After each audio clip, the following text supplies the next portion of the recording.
So we see Ezekiel 23 is depicting the same things that we just read in Ezekiel 16 and other chapters. That the northern house of Israel, called Samaria, lusted after the Assyrians. And they uncovered her nakedness, and they took her away her sons and daughters. And this happened again, like I said, in 721, 722, some say 723 BC. And they took her away, and they slew her with the sword, and she became a byword among women, and they executed judgments upon her. And her sister Oholibah saw this. Jerusalem saw what was occurring to the north of her. Yet she became more corrupt in her lust than she, or her older sister. And in her whorings she was more corrupt than her sister's whorings. And she lusted also for the sons of Assyria, officers and rulers, ones near, perfectly dressed, horsemen riding upon horses, all of them desirable young men. And I saw that she was defiled. They both took the same way.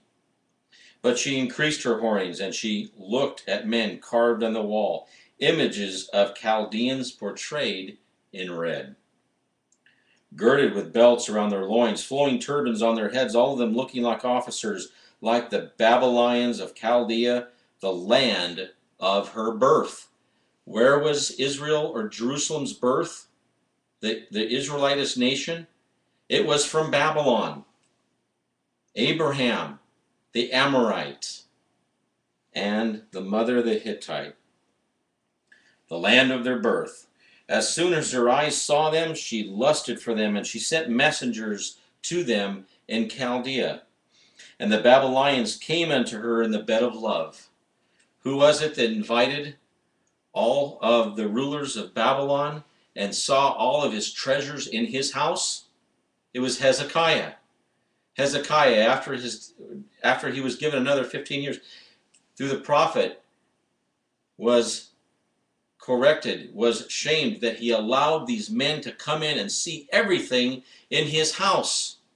And approximately 100 years later or so, give or take, the Babylonians came into Judah and took them away captive, approximately 609 BC.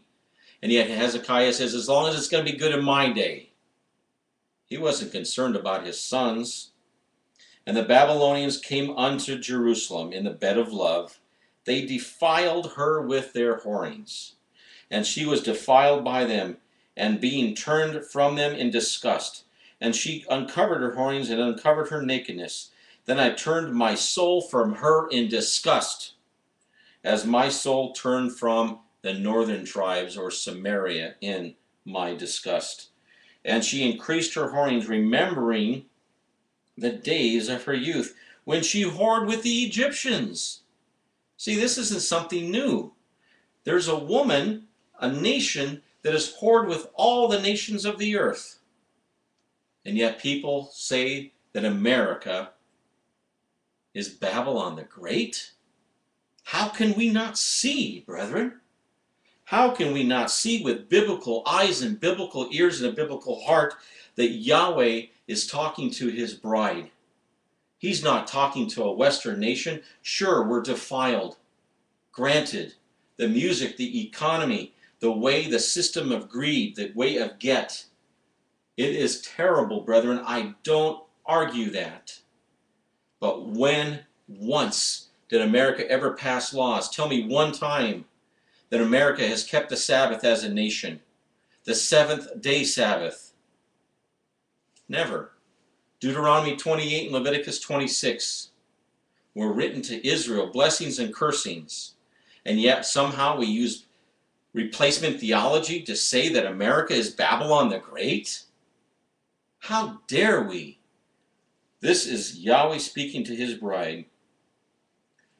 In the land of Egypt she lusted, verse 20, after her lovers, whose flesh is like the flesh of donkeys, and whose emission is like the emission of horses. Thus you longed for the wickedness of your youth, when the Mitzrite squeezed your nipples because of the breasts of your youth. Therefore, Oholibah, Jerusalem, thus says the Master Yahweh, see, I am stirring up your lovers against you, from whom your soul turned in disgust. and I shall bring them against you on every side, the Babylonians and the Chaldeans, Pekod, Shoah, Koah, and the sons of Assyria with them, and all them that all the desirable young men, governors and rulers, officers and men of name, men of renown, all of them riding on horses. And they shall come against you with a battle axe, with chariots and vehicles, and with an assembly of peoples, and they shall set against you armor and shield, helmet all around you. And I shall commit judgment to them, and they shall judge you according to their rulings. And I set my jealousy against you, and they shall deal heatedly with you. They shall cut off your nose and your ears. She's going to be treated, she wants to be treated like a whore, she's going to be treated like a whore. And into slavery she went, and they despised her, they afflicted her, until she repented in Babylon. But she still came back. Jerusalem came back with idolatries and things of the nations that Yahweh despises. And still we say that Jerusalem is a holy place? It's defiled, brethren. She is a whore, a great whore. And the reason of this message is not to put down, but is to read the words of Yahweh and have Jerusalem repent. Brethren, men are saying that America is Babylon the Great, this great whore. Wake up. They're saying, flee, get out of America because she's a great whore. Where does it say that? It says it to Yahweh, to his people, Jerusalem. Jerusalem is the great whore. And I have yet to even touch the surface of this subject. While the rest of you will fall by sword, your sons and your daughters, they shall be taken away. The rest of you shall be consumed by fire. Dropping down to verse 30. I do this to you because of your whoring after the nations, because you have been defiled by their idols. You have walked in the way of your sister, and I shall give her cup into your hand. This great whore has a headdress, a crown. She's royalty. She's a queen. And she sits with a cup in her hand, brethren. She sits in a cup, just as we're going to read Revelation 17 and 18 in a little while. It's the cup of whoredoms and abominations and sins and disgusting and vile things. And she's pouring it, and all the nations of the earth are having to drink of her abominations. And Yahweh says their nations are also going to drink of his wrath because of Jerusalem. Thus says the Master Yahweh, drink of your sister's cup, the deep and wide one. Yes, they would have slavery. They would also have slavery. You're going to be laughed at and mocked at, for it holds much. Be filled with drunkenness and sorrow, the cup of astonishment and ruin, the cup of your sister Samaria. And you shall drink it and drain it, and gnaw its shards, and tear at your own breasts, for I have spoken, declares the Master Yahweh. Therefore, says the Master Yahweh, because you have forgotten me, you've cast me behind your back, therefore you shall bear your wickedness and your whorings. Yahweh said, verse 36 of Ezekiel 23, he says to me, Son of man, judge Ohalah and Oholabah, and declare to them their abominations. And that's all we're doing here today. We're declaring to the sons of Israel, all sons of Israel, especially to Jerusalem, your abominations, and they need to stop. We need to repent, brethren, because the time for the house of Israel to be judged is now. There is no more tomorrow. It's today. We need to repent. For they committed adulteries, and blood is in their hands, and they have committed adulteries with their idols, and even offered their sons, whom they bore to me by passing them through the fire. They also did this to me. They have defiled my holy place on the same day, and they have profaned my Sabbaths. How many of us are on the Sabbath outgoing and doing our own pleasures, as Isaiah says, and not doing the pleasures of Yahweh and seeking him? How many of us go and buy and sell on the Sabbath day, as Nehemiah depicts that we're not to do? We have to be more set apart, brethren. The time is now. But Jerusalem, the same day that they were offering sacrifices to the foreign deities of the nations around, were going into Yahweh's holy set-apart place and calling on his name after they just sacrificed their sons and daughters to Baal, to Molech, to the Asherim, to all these other deities. For when they had slain their children for their idols on the selfsame day, they came into my holy place to profane it. And see, that is what they did in the midst of my house. And they even sent for men to come from afar, to whom a messenger was sent. And see, they came, for whom you washed yourself, you painted your eyes. They all looked beautiful, as a woman would come out of the bath, and she would make herself up. She would smell with perfume, attracting these lovers. She painted her eyes and adorned herself with ornaments. And you sat on a splendid couch, with a table prepared before it, on which you had set my incense and my oil. The things that Yahweh gave to his bride are being used for her adulteries. And the sound of a crowd at ease was with her. Drunkards were brought from the wilderness with men of the commonest sort. And they put bracelets on their wrists and pretty crowns on their heads. Then I said concerning the one worn out in adulteries, now let them commit her whorings, even hers. Jerusalem has such a place in this world.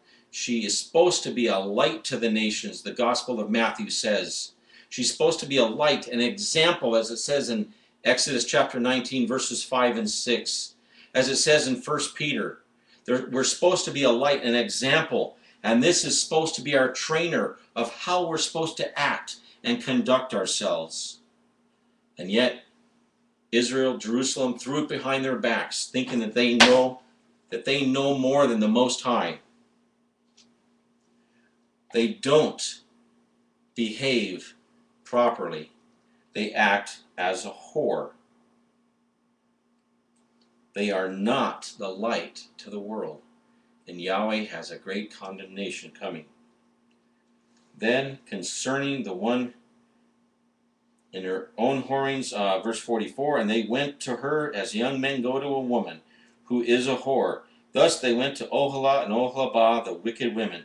But let righteous men judge them, the judgment of adulteresses, and the judgment of women who shed blood. We're going to see later, Jerusalem is called the city of blood. From righteous Abel to Zechariah, the Berechiah, all the way through until the end of days, all the righteous blood that's been spilled from the prophets, until our day, brethren, is going to come at the hands of Jerusalem. Even today, we see that laws have been passed in our own Congress in the United States. The Noahide laws, that's against the law for Torah-believing people like you and I to keep the Sabbath. You know what the punishment's going to be for those who keep the Sabbath? Beheading. Just as Islam, those who do not convert will be beheaded. Our own brother Judah, Jerusalem, has this law in place. Again, look up the Noahide laws. Look in the Talmud and see the punishment for keeping the Sabbath for a non-Jew. Don't believe me. Prove it to yourself. For thus says the Master Yahweh in Ezekiel 23:46, wrapping it up. He says, bring up an assembly against them. Bring up nations. Give them up to maltreat and plunder them. And the assembly shall stone them with stones and cut them with their swords. And they shall slay their sons and their daughters and burn their houses with fire. I'm going to read in Joel in just a little bit that the enemy that's coming is going to encamp around Jerusalem. Again, cutting open the women, dashing the young men to pieces, we'll read in Jeremiah 50 and 51. Destroying them at every street head. There's going to be bodies laying up in the city called by Yahweh's name, Jerusalem. And I shall put an end to wickedness in the land. And all the women shall be instructed not to commit wickedness